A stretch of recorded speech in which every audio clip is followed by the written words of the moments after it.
সবাই কেমন আছেন? আমি আছি আলহামদুলিল্লাহ ভালো। সকলে তো আলহামদুলিল্লাহ ভালো আছি। পড়াশোনা আমার সুস্থ লেগেছে। এটা আমার নতুন ভিডিও, আমার চ্যানেলের নতুন ভিডিও। আমি আগে কখনো ভিডিও বানাইনি, এটাই ফার্স্ট অফ টাইম যে ফেস টু ফেস এসে আমি কথা বলছি। আগে কখনো করা হয়নি। তো মূলত ভিডিও বানানোর উদ্দেশ্য হচ্ছে যে আমি বাড়িতে কাজ করি। কাজ হচ্ছে কম্পিউটারের কাজ। কম্পিউটার বানানো হচ্ছে বিভিন্ন কিছু কাজ করা হয় একা একা। তো ভিডিও করার উদ্দেশ্য হচ্ছে যারা নতুন বাড়িতে আসবেন বা বাড়িতে কাজ এখনো জানেন না, ঠিক আছে, ওদের জন্য ভিডিওগুলো। যারা জানেন তো তারা তো জানেনি, যারা জানেন না তাদের জন্য ভিডিওটা, ঠিক আছে। তো আমি আজকে মেকিং করবো হচ্ছে স্প্যানিশ, যেটা হচ্ছে আমরা স্প্যানিশ মানে স্প্যানিশের বীজটা, তো ওটা আমরা তৈরি করবো। যারা বুঝতে পারছেন তারা অবশ্যই দেখবেন, যারা প্রথম তারাও দেখবেন। কোনো পদ্ধতি হলে অবশ্যই আমাকে করে দেবেন, কারণ আমিও এই বাইক চালানোর নতুন, আগে কখনো মানে করা হয়নি। মাছটা আমার এখানে একটু হচ্ছে 9 মাস। ওকে, সবাই আমাকে কমেন্টে দেখবেন, যদি কোনো ভুলে থাকে অবশ্যই আমাকে কমেন্টে দেখবেন। আদারওয়াইজ কোনো বাজে কোনো কমেন্ট করবেন না, ঠিক আছে। এটা আমার অনুরোধ, সবাই আমাকে সাপোর্ট করবেন, ঠিক আছে। চলো আরও কোনো ভালো কোনো ভিডিও নিয়ে আসবো। তবে আজকে যেটা হচ্ছে আমি কীভাবে স্পেনিশ বানাই। অনেকে দেখা যাচ্ছে যে আপনারা অনেকে স্টক করে রাখে, মিল্কটা যেটা ফ্রিজে রেখে স্টক করে। অনেকে আছে যে অর্ডার আসলে তারপর ওদেরকে প্যাকিং করে দিয়ে দেয়। তো আমি মূলত আমার দোকান হচ্ছে আমি স্টক করে রাখি, বানিয়ে তারপর স্টক করে রাখি। ওটাই আজকে আপনাদের তৈরি করবো। চলুন কথা বাড়াবো না, চলুন শুরু করা যাক। ওকে, এটা হচ্ছে আমার স্প্যানিশ বা বানানো সব কিছু এখানে। এটা হচ্ছে মিল্ক, আর এটা হচ্ছে আপনার ওই ভ্যানিলা সিরাপ, যেটার জন্য বানাবো। আর এটা তো লাজিম লাগবে, এটাকে আমরা কি বলি, আমরা বলি গ্রাইন্ডার বলি অবশ্যই। এটা হচ্ছে ওকে, তাহলে শুরু করা যাক।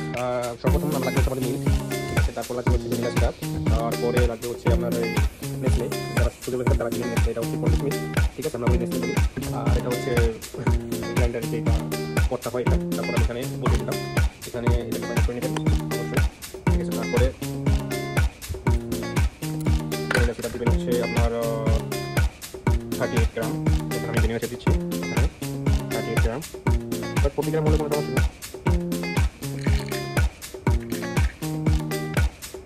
40 গ্রাম মূলত যেটা দেওয়া হচ্ছে, তো 80 গ্রাম দেয়। তো আমি পুরো দিয়ে হচ্ছে নেসলে এটা পুরোটা লাগবে, এটা পুরোটা দিয়ে দিব, পুরোটা দিয়ে দেবেন আপনারা, ঠিক আছে। সব আর অবশ্যই হাতে গ্লাভস করে নেবেন, গ্লাভস ছাড়া কোনো কিছু করবেন না, কারণ যারা ছোটো থাকেন তারা অবশ্যই জানেন যে গ্লাভস ছাড়া কোনো কিছু হবে না।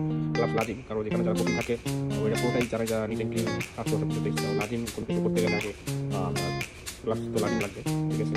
তো এটা আমি পুরোটা নিয়ে নিলাম, ঠিক আছে। এটা পুরোটা নিলাম, এটা হচ্ছে 319 গ্রাম, ঠিক আছে। পুরোটা দিয়ে দিলাম। তারপর হচ্ছে এটাকে পুরোটা মাইনাস করে দেবেন, ঠিক আছে। এখন থেকে হচ্ছে মিক্সটা আমি হচ্ছে আপনার আমি যেটা দিই সবাই দিয়ে জানি না, মিটার দিয়ে আমি দিচ্ছি হলো 1250 গ্রাম। আমি দিচ্ছি 1250 গ্রাম করে দেবো, 1250। ওকে, একটু 1250 গ্রাম দিয়ে দিলাম, ঠিক আছে। এটা হচ্ছে গ্রাইন্ডার মেশিন, এখন আমি এটাকে গ্রাইন্ড করবো, ঠিক আছে। মিক্স করবো এটাকে, দেখেন আপনারা just 2 time or 3 time, just not a more, okay. 2 time 3 time, আমি একটু বেশি দিলাম, ঠিক আছে। ওকে, ডান হয়ে গেছে স্প্যানিশ। এটা পুরোটাই স্প্যানিশ হয়ে গেছে। এখন এটাকে আমি বোতলে ভরে এটাকে আমি ফ্রিজে রেখে দিব। দেখেন আমার স্প্যানিশ হয়ে গেছে। কিন্তু জাস্ট আপনার গ্রাইন্ড করার সময় এটাকে 2 বা 3বার ইয়ে করলে হবে, মিক্স করলে হবে, জাস্ট বেশি করার দরকার নেই। এখন দেখেন আমার স্প্যানিশ হয়ে গেছে। এটাকে আমি ফ্রিজে বোতলে ভরে রেখে দিব, বাস জাস্ট অর্ডার আসবে দিয়ে দিব। ওকে ভাইয়া, যদি ভিডিওটা ভালো লেগে থাকে তাহলে অবশ্যই লাইক কমেন্ট করবেন এবং শেয়ার করে দিবেন, ঠিক আছে।